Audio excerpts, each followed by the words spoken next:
दोस्तों नमस्कार। मैं नाथ सोनांचली कथा कहानी और उपन्यास के इस अंक के साथ पुनः हाजिर हूं। दोस्तों इस समय हम लोग सुन रहे हैं प्रेमचंद की लिखी हुई कुछ श्रेष्ठ कहानियों का वाचन। इस कड़ी में आज लीजिए सुनिए प्रेमचंद की लिखी हुई मानसरोवर भाग 6 से कहानी आभूषण का वाचन मेरे अर्थात नाथ सोनांचली के स्वर में। आभूषणों की निंदा करना हमारा उद्देश्य नहीं है। हम असहयोग का उत्पीड़न सह सकते हैं, पर ललनाओं के निर्दय घातक वाक्य बाणों को नहीं ओढ़ सकते। तो भी इतना अवश्य कहेंगे कि इस तृष्णा की पूर्ति के लिए जितना त्याग किया जाता है उसका सदुपयोग करने से महान पद प्राप्त हो सकता है।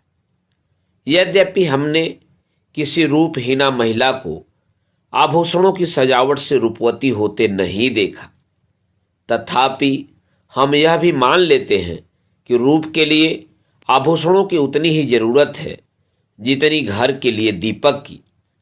किंतु शारीरिक शोभा के लिए हम तन को कितना मलिन, चित्त को कितना अशांत और आत्मा को कितना कलुषित बना लेते हैं, इसका हमें कदाचित ज्ञान ही नहीं होता। इस दीपक की ज्योति में आंखें धुंधली हो जाती हैं। यह चमक दमक कितनी ईर्ष्या, कितने द्वेष, कितनी प्रतिस्पर्धा, कितनी दुश्चिंतता और कितनी दुराशा का कारण है। इसकी केवल कल्पना से ही रोंगटे खड़े हो जाते हैं। इन्हें भूषण नहीं दूषण कहना अधिक उपयुक्त है। नहीं तो यह कब हो सकता है कि कोई नववधू पति के घर आने के तीसरे दिन अपने पति से कहती कि मेरे पिता ने तुम्हारे पल्ले बांधकर मुझे तो कुएं में ढकेल दिया। शीतला आज अपने गांव के तालुकेदार कुंवर सुरेश सिंह की नवविवाहिता वधू को देखने गई थी। उसके सामने ही वह मंत्रमुग्ध सी हो गई। बहू के रूप लावण्य पर नहीं, उसके आभूषणों की जगमगाहट पर उसकी टकटकी लगी रही। और वह जब से लौटकर घर आई उसकी छाती पर सांप लौटता रहा। अंत को ज्यों ही उसका पति घर आया वह उस पर बरस पड़ी और दिल में भरा हुआ गुबार पूर्वोक्त शब्दों में निकल पड़ा। शीतला के पति का नाम विमल सिंह था। उनके पुरखे किसी जमाने में इलाकेदार थे। इस गांव पर भी उन्हीं का सोलहवाने अधिकार था, लेकिन अब इस घर की दशा हीन हो गई है। सुरेश सिंह के पिता जमींदारी के काम में दक्ष थे। विमल सिंह का सब इलाका किसी न किसी प्रकार से उनके हाथ आ गया। विमल के पास सवारी का टट्टू भी न था। उसे दिन में 2 बार भोजन भी मुश्किल से मिलता था। उधर सुरेश के पास हाथी, मोटर और कई घोड़े थे। 10-5 बाहर के आदमी नित्य द्वार पर पड़े रहते थे। पर इतनी विषमता होने पर भी दोनों में भाईचारा निभाया जाता था। शादी ब्याह में, मुंडन छेदन में परस्पर आना जाना होता रहता था। सुरेश विद्या प्रेमी थे। हिंदुस्तान में ऊंची शिक्षा प्राप्त करके वह यूरोप चले गए और सब लोगों की शंकाओं के विपरीत वहां से आर्य सभ्यता के परम भक्त बनकर लौटे। वहां के जड़वाद, कृत्रिम भोग लिप्सा और अमानुषिक मदान्धता ने उनकी आंखें खोल दी थीं।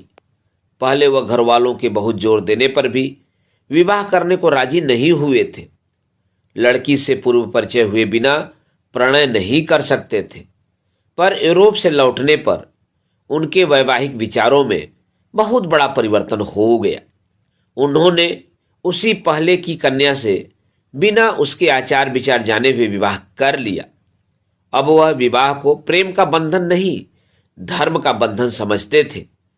उसी सौभाग्यवती वधू को देखने के लिए आज शीतला अपनी सास के साथ सुरेश के घर गई थी। उसी के आभूषणों की छटा देखकर वह मर्माहत सी हो गई है। विमल ने व्यथित होकर कहा, तो माता पिता से कहा होता सुरेश से ब्याह कर देते, वह तुम्हें गहनों से ला सकते थे। शीतला, तो गाली क्यों देते हो? विमल, गाली नहीं देता, बात कहता हूं। तुम जैसी सुंदरी को उन्होंने नाहक मेरे साथ ब्याहा। शीतला, लजाते तो हो नहीं, उल्टे और ताने देते हो। विमल, भाग्य मेरे वश में नहीं है। इतना पढ़ा भी नहीं हूं कि कोई बड़ी नौकरी करके रुपया कमाऊं। शीतला, यह क्यों नहीं कहते कि प्रेम ही नहीं है? प्रेम हो तो कंचन बरसने लगे। विमल, तुम्हें गहनों से बहुत प्रेम है? शीतला, सभी को होता है, मुझे भी है। विमल, अपने को अभागिनी समझती हो? शीतला, हूं ही, समझना कैसा, नहीं तो क्या दूसरे को देखकर तरसना पड़ता। विमल, गहने बनवा दूं तो अपने को भाग्यवती समझने लगोगी। शीतला चिढ़कर, तुम तो इस तरह पूछ रहे हो जैसे सुनार दरवाजे पर बैठा हुआ है। विमल, नहीं, सच कहता हूं, बनवा दूंगा। हाँ, कुछ दिन सब्र करना पड़ेगा। समर्थ पुरुषों को बात लग जाती है तो प्राण ले लेते हैं। सामर्थ्यहीन पुरुष अपनी ही जान पर खेल जाता है। विमल सिंह ने घर से निकल जाने की ठानी। निश्चय किया, या तो इसे गहनों से ही लाद दूंगा या वैधव्य शोक से, या तो आभूषण ही पहनेगी या सिंदूर को भी तरसेगी। दिन भर वह चिंता में डूबा पड़ा रहा। शीतला को उसने प्रेम से संतुष्ट करना चाहा था। आज अनुभव हुआ कि नारी का हृदय प्रेम पास से नहीं बंधता, कंचन के पास ही से बंध सकता है। पहर रात जाते जाते वह घर से चल खड़ा हुआ। पीछे फिरकर कभी न देखा। ज्ञान से जागे हुए विराग में चाहे मोह का संस्कार हो, पर नैराश्य से जागा हुआ विराग अचल होता है। प्रकाश में इधर की वस्तुओं को देखकर मन विचलित हो सकता है, पर अंधकार में किसका साहस है जो लीक से जौ भर हट सके। विमल के पास विद्या न थी, कला कौशल भी न था। उसे केवल अपने कठिन परिश्रम और कठिन आत्मत्याग का ही आधार था। वह पहले कलकत्ता गया, वहां कुछ दिन तक एक सेठ की अगवानी करता रहा। वहां जो सुन पाया कि रंगून में मजदूरी अच्छी मिलती है, तो वह रंगून जा पहुंचा और बंदर पर माल चढ़ाने उतारने का काम करने लगा। कुछ तो कठिन श्रम, कुछ खाने पीने के असंयम और कुछ जलवायु की खराबी के कारण वह बीमार हो गया। शरीर दुर्बल हो गया, मुंह की कांति जाती रही। फिर भी उससे ज्यादा मेहनती मजदूर बंदर पर दूसरा न था। और मजदूर थे, पर यह मजदूर तपस्वी था। मन में जो कुछ ठान लिया था उसे पूरा करना उसके जीवन का एकमात्र उद्देश्य था। उसने घर को अपना कोई समाचार न भेजा। अपने मन से तर्क किया, घर में मेरा कौन हितू है, गहनों के सामने मुझे कौन पूछता है। उसकी बुद्धि यह रहस्य समझने में असमर्थ थी कि आभूषणों की लालसा रहने पर भी प्रणय का पालन किया जा सकता है। और मजदूर प्रातःकाल सेरो मिठाई खाकर जलपान करते थे। दिन भर दम भर गांजे, चरस और तमाकू के दम लगाते थे। अवकाश पाते तो बाजार की सैर करते थे। कितने को ही शराब का भी शौक था। पैसों के बदले रुपए कमाते थे तो पैसों की जगह रुपए खर्च भी कर डालते थे। किसी की देह पर साबुत कपड़े न थे, पर विमल उन गिनती के 2-4 मजदूरों में था जो संयम से रहते थे, जिनके जीवन का उद्देश्य खा पीकर मर जाने के सिवा कुछ और भी था। थोड़े ही दिनों में उसके पास थोड़ी सी संपत्ति हो गई। धन के साथ और मजदूरों पर दबाव भी बढ़ने लगा। यह प्रायः सभी जानते थे कि विमल जाति का कुलीन ठाकुर है। सब ठाकुर ही कहकर उसे पुकारते थे। संयम और आचार सम्मान सिद्धि के मंत्र हैं। विमल मजदूरों का नेता और महाजन हो गया। विमल को रंगून में काम करते हुए 3 वर्ष हो चुके थे।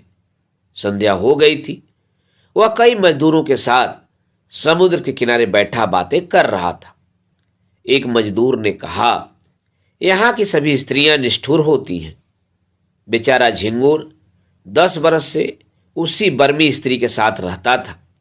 कोई अपनी ब्याही जोरू से भी इतना प्रेम न करता होगा।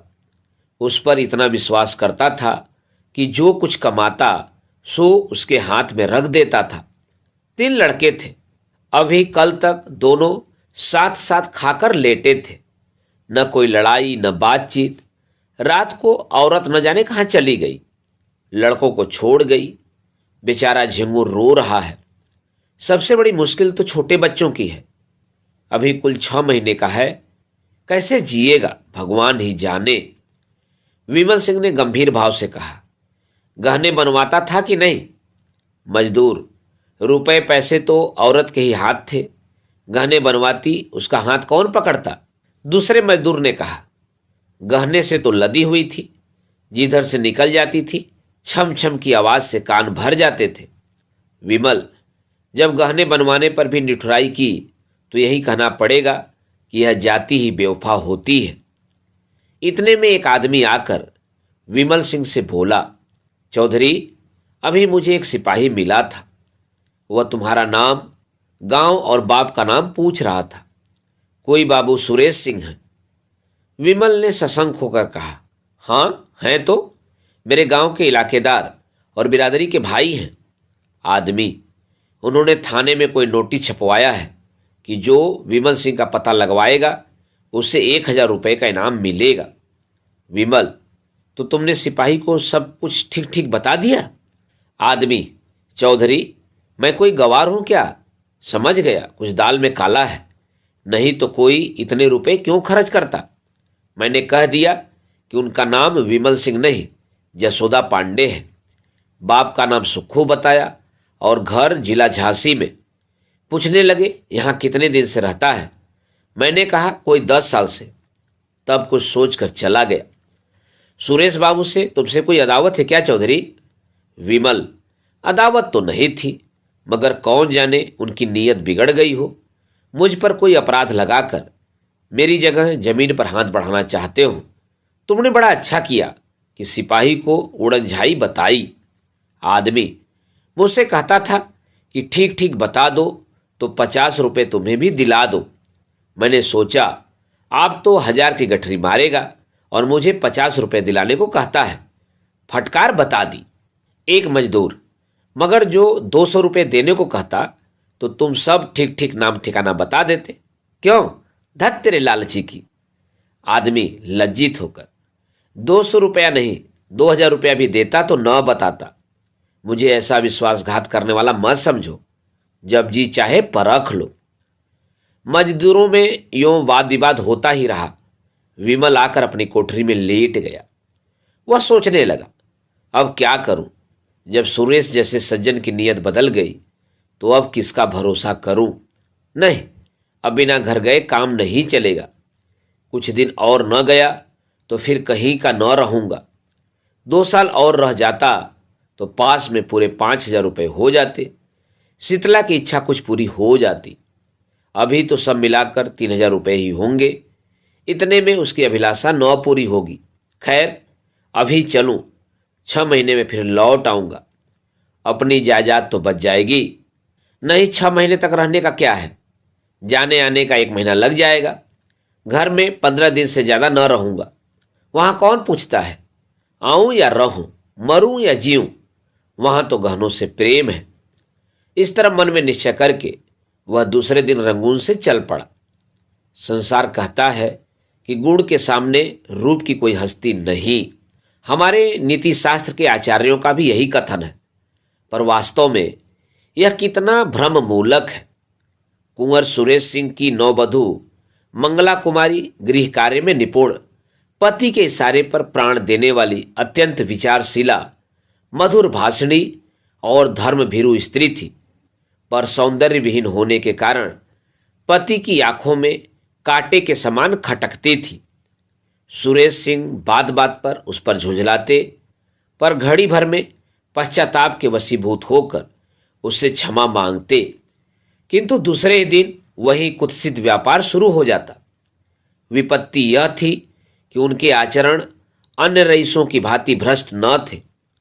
वह दाम्पत्य जीवन में ही आनंद, सुख, शांति, विश्वास, प्रायः सभी ऐहिक और परमार्थिक उद्देश्य पूरा करना चाहते थे, और दाम्पत्य सुख से वंचित होकर उन्हें अपना समस्त जीवन नीरस, स्वादहीन और कुंठित जान पड़ता था।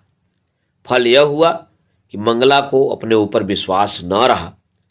वह अपने मन से कोई काम करते हुए डरती थी कि स्वामी नाराज होंगे। स्वामी को खुश रखने के लिए अपनी भूलों को छिपाती, बहाने करती, झूठ बोलती, नौकरों को अपराध लगाकर आत्मरक्षा करना चाहती।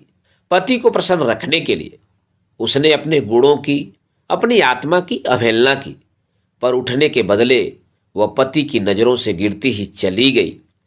नित्य नए श्रृंगार करती, पर लक्ष्य से दूर होती जाती थी। पति की एक मधुर मुस्कान के लिए, उनके अधरों के एक मीठे शब्द के लिए उसका प्यासा हृदय तड़प तड़प कर रह जाता था। लावण्य विहीन स्त्री वह भिक्षुक नहीं है जो चंगुल भर आटे से संतुष्ट हो जाए। वह भी पति का संपूर्ण अखंड प्रेम चाहती है, और कदाचित सुंदरियों से अधिक, क्योंकि वह इसके लिए असाधारण प्रयत्न और अनुष्ठान करती है।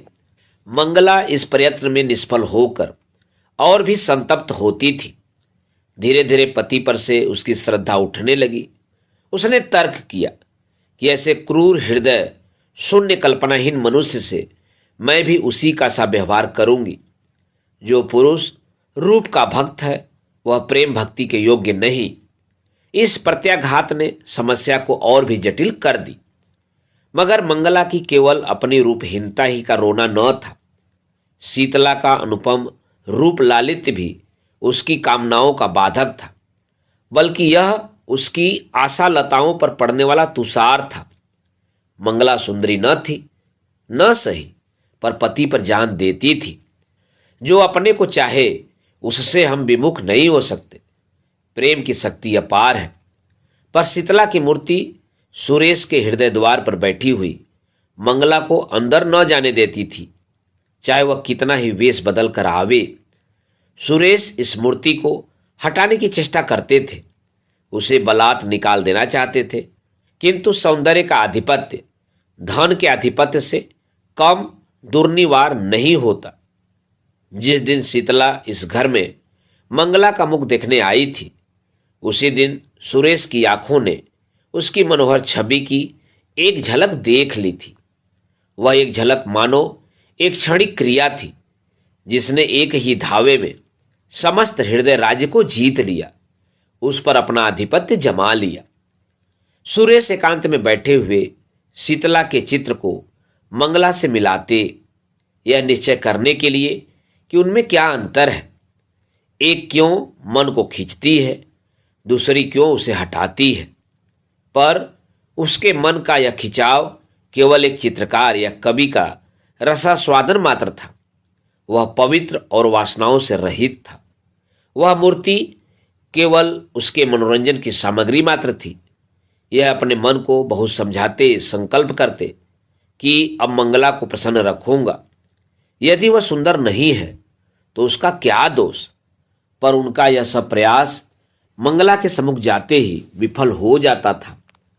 वह बड़ी सूक्ष्म दृष्टि से मंगला के मन के बदलते हुए भावों को देखते थे, पर एक पक्षाघात पीड़ित मनुष्य की भांति घी के घड़े को लुढ़कते देखकर भी रोकने का कोई उपाय न कर सकते थे। परिणाम क्या होगा यह सोचने का उन्हें साहस ही न होता था। पर जब मंगला ने अंत को बात बात में उनकी तीव्र आलोचना करना शुरू कर दिया, वह उनसे उच्छृंखलता का व्यवहार करने लगी, तो उसके प्रति उनका वह उतना सौहार्द भी विलुप्त हो गया। घर में आना जाना छोड़ दिया। एक दिन संध्या के समय बड़ी गर्मी थी। पंखा झलने से आग और भी दहकती थी। कोई सैर करने बगीचों में भी न जाता था। पसीनों की भांति शरीर से सारी स्फूर्ति बह गई थी। जो जहां था वही मुर्दा सा पड़ा था। आग से सेके हुए मृदंग की भांति लोगों के स्वर कर्कश हो गए थे। साधारण बातचीत में भी लोग उत्तेजित हो जाते थे, जैसे साधारण संघर्षण से वन के वृक्ष जल उठते हैं। सुरेश सिंह कभी 4 कदम टहलते थे, फिर हाँफ कर बैठ जाते थे। नौकरों पर झुंझला रहे थे कि जल्द जल्द छिड़काव क्यों नहीं करते। सहसा उन्हें अंदर से गाने की आवाज़ सुनाई दी। चौंके, फिर क्रोध आया। मधुर गान कानों को अप्रिय जान पड़ा। यह क्या बेवक्त की सहनाई है। यहाँ गर्मी के मारे दम निकल रहा है और इन सबको गाने की सूझी है। मंगला ने बुलाया होगा और क्या।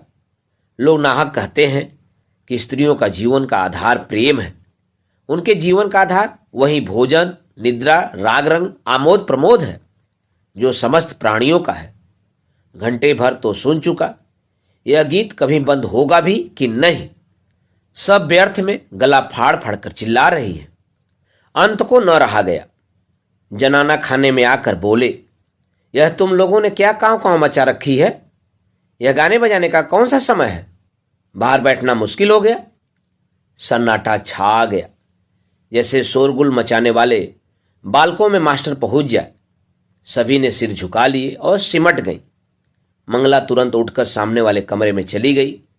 पति को बुलाया और आहिस्ते से बोली, क्यों इतना बिगड़ रहे हो। मैं इस वक्त गाना नहीं सुनना चाहता। तुम्हें सुनाता ही कौन है। क्या मेरे कानों पर भी तुम्हारा अधिकार है। फजूल की बमचक। तुमसे मतलब। मैं अपने घर में यह कोलाहल न मचने दूंगा। तो मेरा घर कहीं और है। सुरेश सिंह इसका उत्तर न देकर बोले, इन सबसे कह दो फिर किसी वक्त आए। मंगला, इसलिए कि तुम्हें इनका आना अच्छा नहीं लगता। हाँ, इसलिए।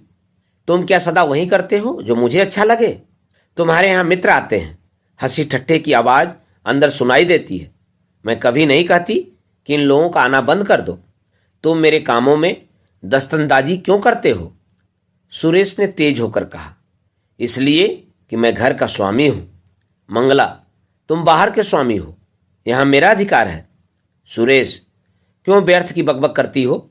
मुझे चिढ़ाने से क्या मिलेगा। मंगला जरा देर चुपचाप खड़ी रही। वह पति के मनोगत भावों की मीमांसा कर रही थी। फिर बोली, अच्छी बात है। जब इस घर में मेरा कोई अधिकार नहीं तो न रहूंगी। अब तक भ्रम में थी, आज तुमने वह भ्रम मिटा दिया। मेरा इस घर पर अधिकार कभी नहीं था। जिस स्त्री का पति के हृदय पर अधिकार नहीं, उसका उसकी संपत्ति पर भी कोई अधिकार नहीं हो सकता। सुरेश ने लज्जित होकर कहा, बात का बतंगड़ क्यों बनाती हो। मेरा यह मतलब न था। कुछ का कुछ समझ गई।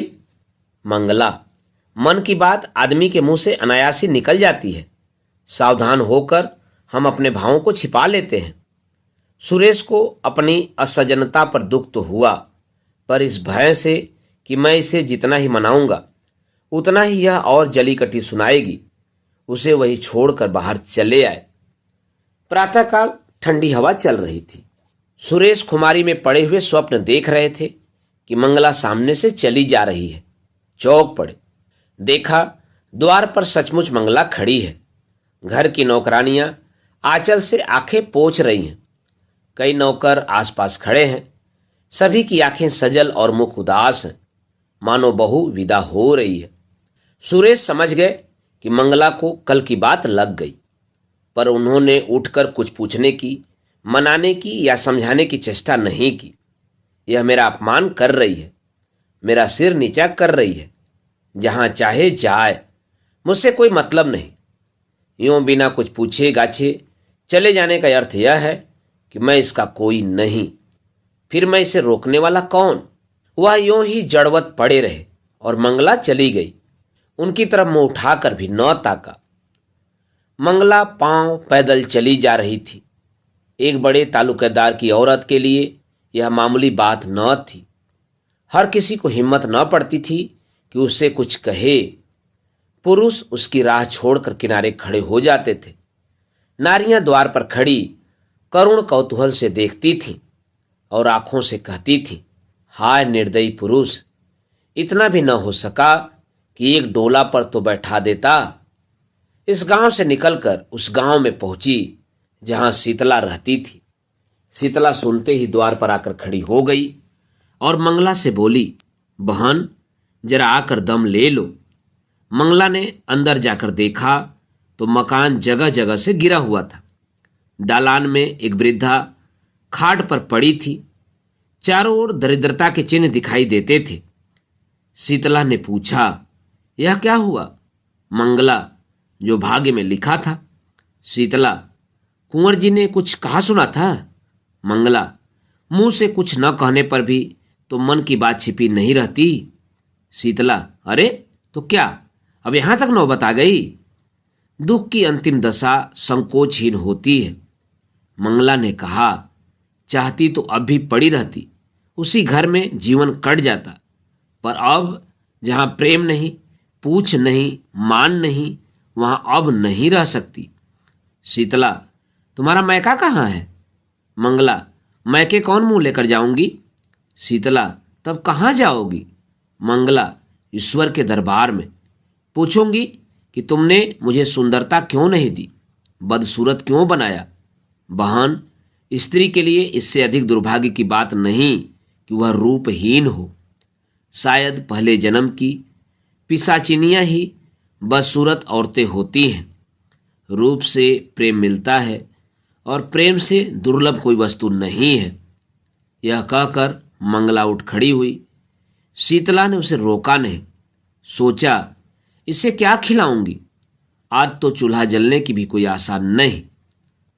उसके जाने के बाद वह देर तक बैठी सोचती रही, मैं कैसी अभागिन हूं, जिस प्रेम को न पाकर यह बेचारी जीवन को त्याग रही है।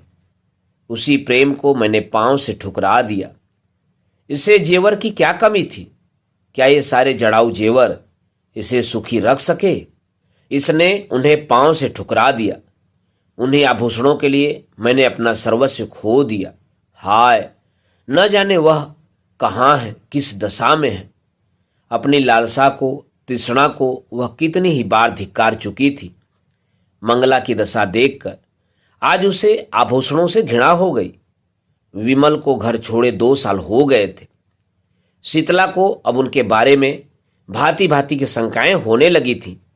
आठों पहर उसके चित्त में ग्लानि और क्षोभ की आग सुलगा करती थी। देहात के छोटे मोटे जमींदारों का काम डांट डपट छीन झपट से ही चला करता है।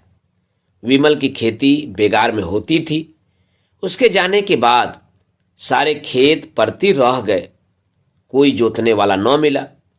इस ख्याल से साझे पर भी किसी ने न जोता कि बीच में कहीं विमल सिंह आ गए तो साझेदार को अंगूठा दिखा देंगे। असामियों ने लगान न दिया। शीतला ने महाजन से रुपए उधार लेकर काम चलाया। दूसरे वर्ष भी यही कैफियत रही। अब की महाजन ने रुपए नहीं दिए। शीतला के गहनों के सिर गई। दूसरा साल समाप्त होते होते घर की सब लेई पूंजी निकल गई। फाके होने लगे। बूढ़ी सास, छोटा देवर, ननद और आप, 4 प्राणियों का खर्च था। नात हित भी आते ही रहते थे। उस पर यह और मुसीबत हुई कि मैके में एक फौजदारी हो गई। पिता और बड़े भाई उसमें फंस गए। 2 छोटे भाई, एक बहन और माता, 4 प्राणी और सर पर आ डटे। गाड़ी पहले मुश्किल से चलती थी, अब जमीन में धंस गई। प्रातःकाल से कलह आरंभ हो जाता। समधिन समधिन से, साले बहनोई से गुथ जाते। कभी तो अन्न के अभाव से भोजन ही न बनता। कभी भोजन बनने पर भी गाली गलौज के कारण खाने की नौबत न आती। लड़के दूसरों के खेतों में जाकर गन्ने और मटर खाते। बुढ़िया दूसरों के घर जाकर अपना दुखड़ा रोती और ठकुर सुहाती करती। पुरुष की अनुपस्थिति में स्त्री के मैके वालों का प्राधान्य हो जाता है। इस संग्राम में प्रायः विजय पताका मैके वालों के ही हाथ रहती है। किसी भांति घर अनाज आ जाता तो उसे पीसे कौन। शीतला की माँ कहती, 4 दिन के लिए आई हूं तो क्या चक्की चलाऊं? सास कहती, खाने की बेर तो बिल्ली की तरह लपकेंगी, पीसते क्यों जान निकलती है। विवश होकर शीतला को अकेले पीसना पड़ता। भोजन के समय वह महाभारत मचता कि पड़ोस वाले तंग आ जाते। शीतला कभी माँ के पैरों पड़ती, कभी सास के चरण पकड़ती, लेकिन दोनों ही उसे झिड़क देती। माँ कहती, तूने यहाँ बुलाकर हमारा पानी उतार लिया। सास कहती, मेरी छाती पर सौत लाकर बैठा दी। अब बातें बनाती है। इस घोर विवाद में शीतला अपना विरह शोक भूल गई। सारी अमंगल शंकाएं इस विरोधाग्नि में शांत हो गईं। बस अब यही चिंता थी कि इस दशा से छुटकारा कैसे हो। माँ और सास दोनों का ही यमराज के सिवा और कोई ठिकाना न था, पर यमराज उनका स्वागत करने के लिए बहुत उत्सुक नहीं जान पड़ते थे। सैकड़ों उपाय सोचती, पर उस पत्थर की भांति जो दिन भर चलकर भी अपने द्वार पर ही खड़ा हो, उसकी सोचने की शक्ति निश्चल हो गई थी। चारों तरफ निगाहें दौड़ाती कि कहीं कोई शरण का स्थान है, पर कहीं निगाह न जमती। एक दिन वह इसी नैराश्य की अवस्था में द्वार पर खड़ी थी। मुसीबत में, चित्त की उद्विग्नता में, इंतजार में द्वार से हमें प्रेम हो जाता है। सहसा उसने बाबू सुरेश सिंह को सामने से घोड़े पर जाते देखा। उनकी आंखें उसकी ओर फिरीं, आंखें मिल गईं। वह झिझक कर पीछे हट गईं, किवाड़े बंद कर लिए। कुंवर साहब आगे बढ़ गए। शीतला को खेद हुआ कि उन्होंने मुझे देख लिया। मेरे सिर पर साड़ी फटी हुई थी, चारों तरफ उसमें पैबंद लगे हुए थे। वह अपने मन में न जाने क्या कहते होंगे। कुंवर साहब को गांव वालों से विमल सिंह के परिवार के कष्टों की खबर मिली थी। वह गुप्त रूप से उनकी कुछ सहायता करना चाहते थे, पर शीतला को देखते ही संकोच ने उन्हें ऐसा दबाया कि द्वार पर एक क्षण भी न रुक सके। मंगला के गृह त्याग के 3 महीने पीछे आज वह पहली बार घर से निकले थे। मारे शर्म के बाहर बैठना छोड़ दिया था। इसमें संदेह नहीं कि कुंवर साहब मन में शीतला के रूप रस का आस्वादन करते थे। मंगला के जाने के बाद उनके हृदय में एक विचित्र दुष्कामना जाग उठी। क्या किसी उपाय से यह सुंदरी मेरी नहीं हो सकती? विमल का मुद्दतों से पता नहीं। बहुत संभव है कि वह अभी संसार में न हो, किंतु वह इस दुष्कल्पना को विचार से दबाते रहते थे। शीतला की विपत्ति की कथा सुनकर भी वह उसकी सहायता करते हुए डरते थे। कौन जाने वासना यही बेस धर कर मेरे विचार और विवेक पर कुठाराघात करना चाहती हो। अंत को लालसा की कपट लीला उन्हें भुलावा दे ही गई। वह शीतला के घर उसका हालचाल पूछने गए। मन में तर्क किया, यह कितना घोर अन्याय है कि एक अबला ऐसे संकट में हो और मैं उसकी बात भी न पूछूं। पर वहां से लौटे तो बुद्धि और विवेक की रस्सियां टूट गई थी और नौका मोह वासना के अपार सागर में डुबकियां खा रही थी। आह, यह मनोहर छवि, यह अनुपम सौंदर्य! एक क्षण में उन्मत्तों की भांति बकने लगे। यह प्राण और यह शरीर तेरी भेंट करता हूं। संसार हंसेगा, हंसे, महापाप है हो, कोई चिंता नहीं। इस स्वर्गीय आनंद से मैं अपने को वंचित नहीं कर सकता। वह मुझसे भाग नहीं सकती। इस हृदय को छाती से निकालकर उसके पैरों पर रख दूंगा। विमल मर गया, नहीं मरा तो अब मरेगा। पाप क्या है पता नहीं। कमल कितना कोमल, कितना प्रफुल्लित, कितना ललित है। क्या उसके अधरों? अकस्मात वह ठिठक गए, जैसे कोई भूली हुई बात याद आ गई। मनुष्य में बुद्धि के अंतर्गत एक अज्ञात बुद्धि होती है। जैसे रणक्षेत्र में हिम्मत हार कर भागने वाले सैनिकों को किसी गुप्त स्थान से आने वाली कुमक संभाल लेती है, वैसे ही इस अज्ञात बुद्धि ने सुरेश को सचेत कर दिया। वह संभल गए। ग्लानि से उनकी आंखें भर आईं। वह कई मिनट तक किसी दंडित कैदी की भांति क्षुब्ध खड़े सोचते रहे। फिर विजय ध्वनि से कह उठे, कितना सरल है! इस विकार के हाथी को सिंह से नहीं, चिंटी से मारूंगा। शीतला को एक बार बहन कह देने से ही यह सब विकार शांत हो जाएगा। शीतला, बहन, मैं तेरा भाई हूं। उसी क्षण उन्होंने शीतला को पत्र लिखा। बहन, तुमने इतने कष्ट झेले पर मुझे खबर तक न दी। मैं कोई गैर न था, मुझे इसका दुख है।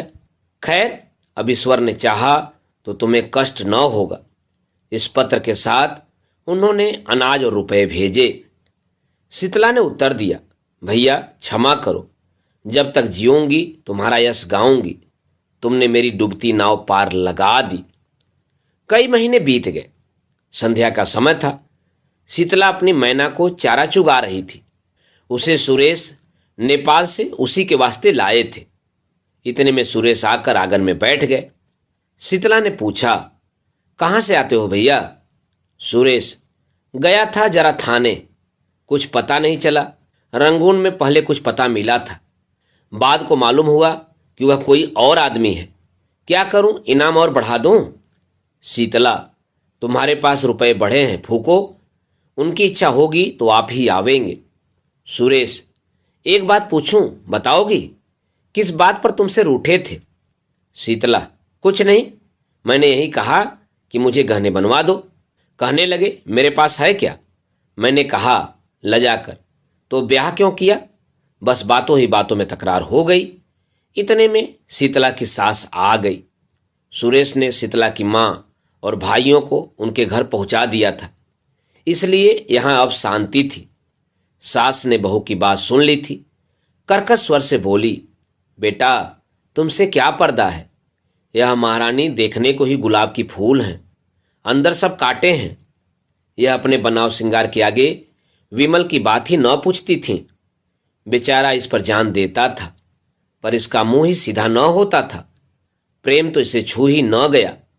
अंत को उसे देश से निकालकर इसने दम लिया। शीतला ने रुष्ट होकर कहा, क्या वही अनोखे धन कमाने घर से निकले हैं? देश विदेश जाना मर्दों का काम ही है। सुरेश, यूरोप में धनभोग के सिवा स्त्री पुरुष में कोई संबंध ही नहीं होता।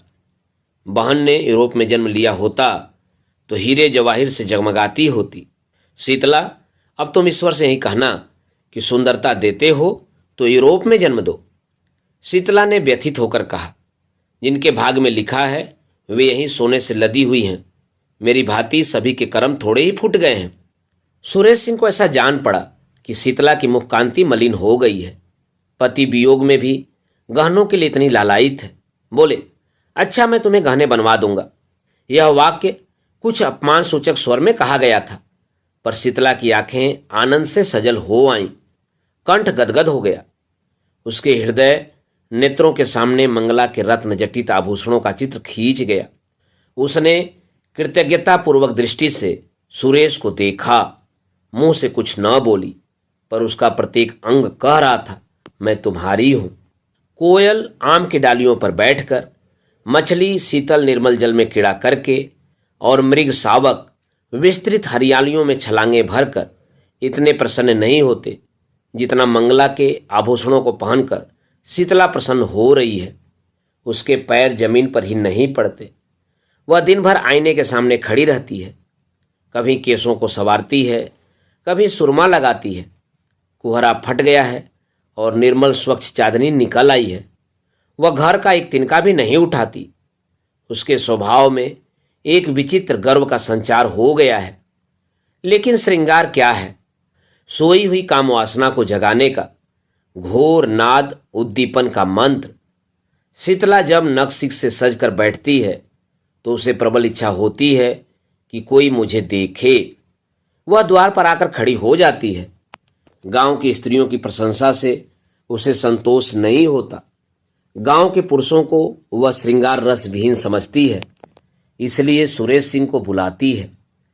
पहले वह दिन में एक बार आ जाते थे, अब शीतला के बहुत अनुनय विनय करने पर भी नहीं आते। पहर रात गई थी, घरों के दीपक बुझ चुके थे। शीतला के घर में दीपक जल रहा था। उसने कुंवर साहब के बगीचे से बेले के फूल मंगवाए थे और बैठी हार गूंथ रही थी। अपने लिए नहीं, सुरेश के लिए। प्रेम के सिवा यह एहसान का बदला देने के लिए उसके पास और था ही क्या। एकाएक कुत्तों के भौंकने की आवाज सुनाई दी और दम भर में विमल सिंह ने मकान के अंदर कदम रखा। उनके एक हाथ में संदूक था, दूसरे हाथ में गठरी। शरीर दुर्बल, कपड़े मैले, दाढ़ी के बाल बढ़े हुए, मुख पीला, जैसे कोई कैदी जेल से निकलकर आया हो। दीपक का प्रकाश देखकर वह शीतला के कमरे की तरफ चले। मैना पिंजरे में तड़फड़ाने लगी। शीतला ने चौंक कर सिर उठाया, घबराकर बोली, कौन? फिर पहचान गई। तुरंत फूलों को एक कपड़े से छिपा दिया। उठ खड़ी हुई और सिर झुकाकर पूछा, इतनी जल्दी सूध ली? विमल ने कुछ जवाब न दिया। विस्मित होकर कभी शीतला को देखता और कभी घर को। मानो किसी नए संसार में पहुंच गया है। यह वह अधखिला फूल न था जिसकी पंखुड़ियां अनुकूल जलवायु न पाकर सिमट गई थी। यह पूर्ण विकसित कुसुम था, ओस के जलकणों से जगमगाता और वायु के झोंकों से लहराता हुआ। विमल उसकी सुंदरता पर पहले भी मुग्ध था, पर यह ज्योति वह अग्नि ज्वाला थी जिससे हृदय में ताप और आंखों में जलन होती थी। ये आभूषण, ये वस्त्र, ये सजावट उसके सिर में एक चक्कर सा आ गया। जमीन पर बैठ गया। इस सूर्यमुखी के सामने बैठते हुए उसे लज्जा आती थी। शीतला अभी तक स्तंभित खड़ी थी।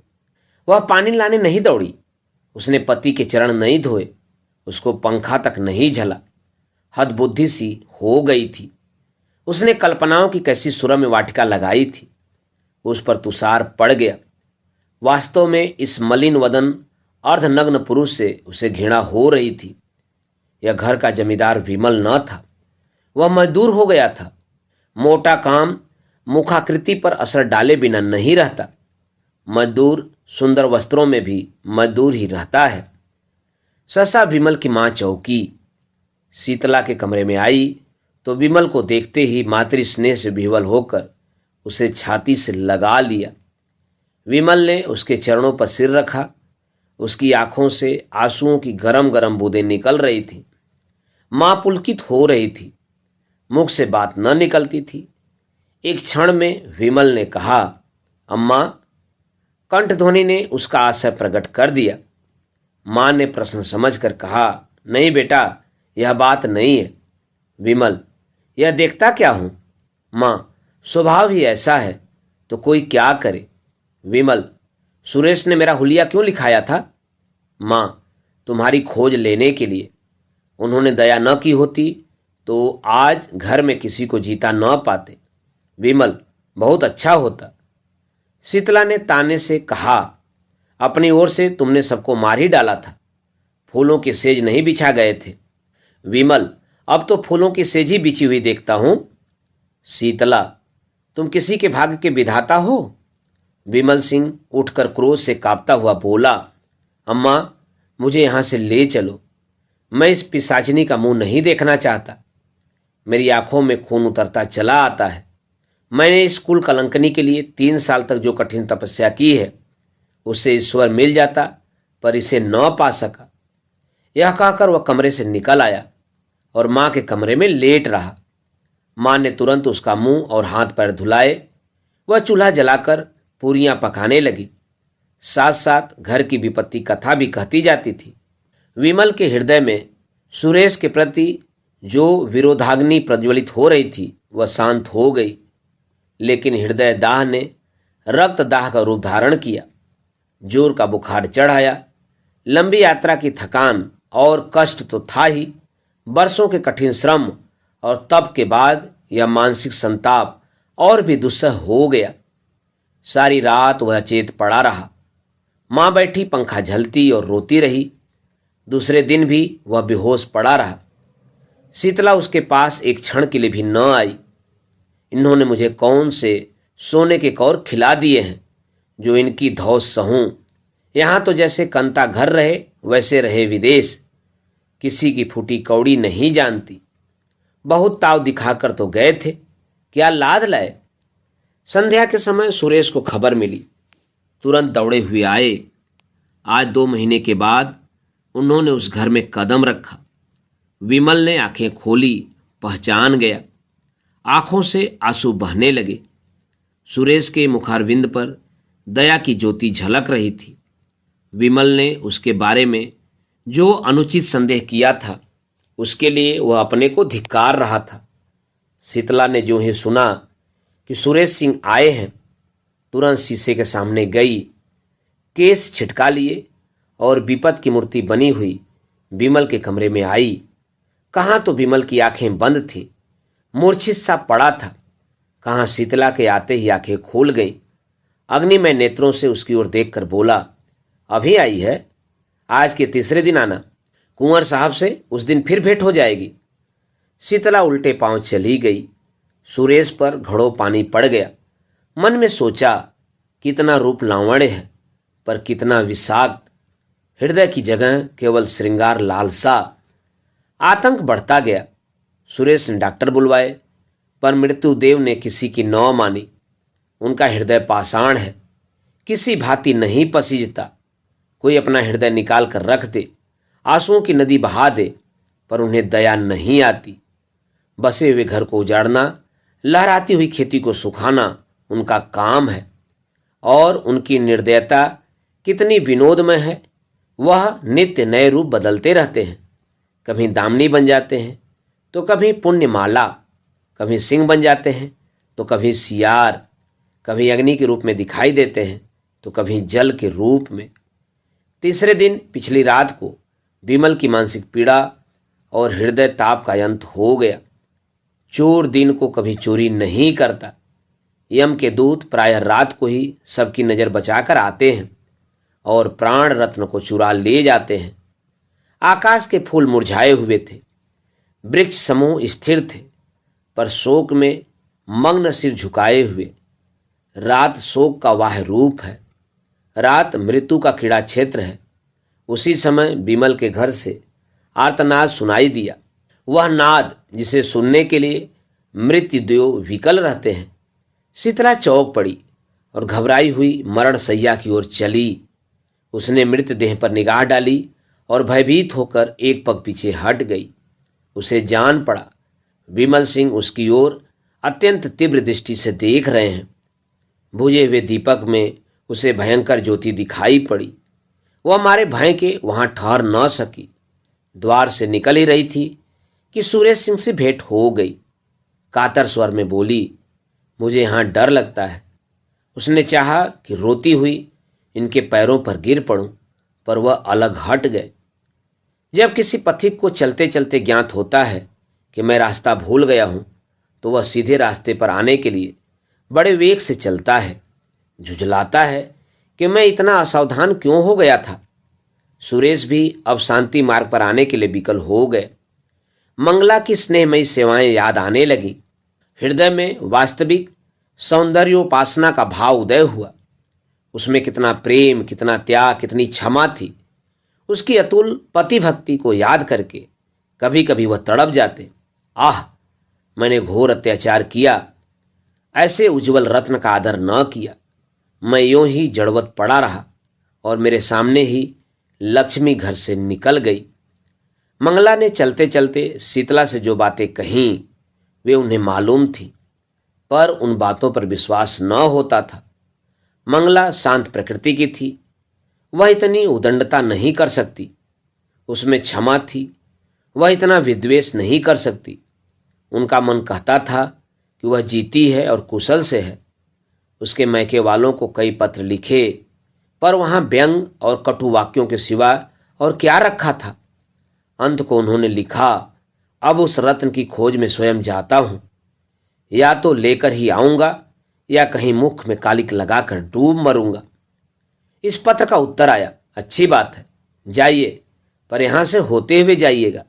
यहाँ से भी कोई आपके साथ चला जाएगा। सुरेश सिंह को इन शब्दों में आशा की झलक दिखाई दी। उसी दिन प्रस्थान कर दिया। किसी को साथ नहीं लिया। ससुराल में किसी ने उनका प्रेममय स्वागत नहीं किया। सभी के मुंह फूले हुए थे। ससुर जी ने तो उन्हें पति धर्म पर एक लंबा उपदेश दिया। रात को जब वह भोजन करके लेटे तो छोटी साली आकर बैठ गई और मुस्कुराकर बोली, जीजा जी, कोई सुंदरी अपने रूपहीन पुरुष को छोड़ दे, उसका अपमान करे तो आप उसे क्या कहेंगे? सुरेश गंभीर स्वर से, कुटिला साली, और ऐसे पुरुष को जो अपनी रूपहीन स्त्री को त्याग दे? सुरेश पशु साली, और जो पुरुष विद्वान हो? सुरेश पिशाच साली हंसकर, तो मैं भागती हूं, मुझे आपसे डर लगता है। सुरेश पिशाचों का प्रायश्चित भी तो स्वीकार हो जाता है। साली शर्त यह है कि प्रायश्चित सच्चा हो। सुरेश यह तो वह अंतर्यामी ही जान सकते हैं। साली सच्चा होगा तो उसका फल भी अवश्य मिलेगा, मगर दीदी को लेकर इधर ही से लौटिएगा। सुरेश की आशा नौका फिर डगमगाई। गिड़गिड़ा कर बोले, प्रभा, ईश्वर के लिए मुझ पर दया करो, मैं बहुत दुखी हूं। साल भर से ऐसा कोई दिन नहीं गया कि मैं रो कर न सोया हूं। प्रभा ने उठकर कहा, अपने किए का क्या इलाज, जाती हूं, आराम कीजिए।